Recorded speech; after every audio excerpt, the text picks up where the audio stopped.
m'appelle Victor Gisenberg, je suis chercheur CNRS au Centre Léon Robin de recherche sur la pensée antique.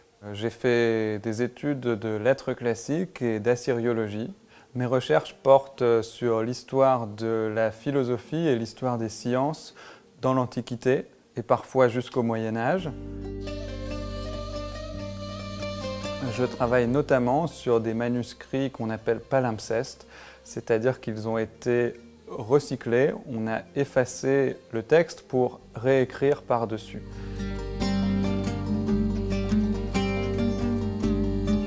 Nous utilisons notamment les techniques d'imagerie multispectrale qui consistent à éclairer et photographier le manuscrit sous différentes longueurs d'onde.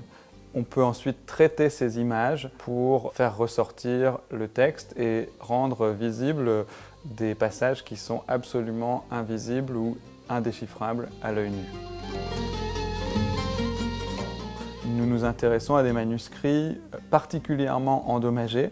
Par exemple, des manuscrits palimpsestes qui, au XIXe siècle, ont été badigeonnés de produits chimiques pour les rendre plus lisibles.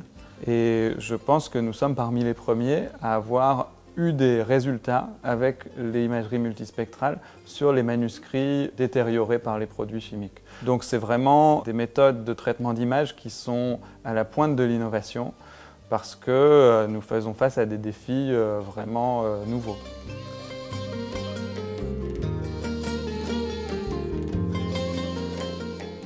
Pour faire des repérages de manuscrits en bibliothèque, nous utilisons souvent un matériel assez simple avec une lampe ultraviolet et des lunettes de protection très importantes.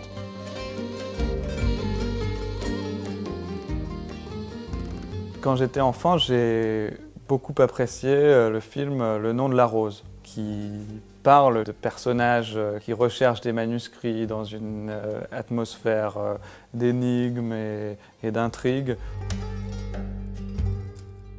Je pense que notre travail collectif ressemble un peu à ce que faisaient les personnages du Nom de la Rose, mais transposés au XXIe siècle.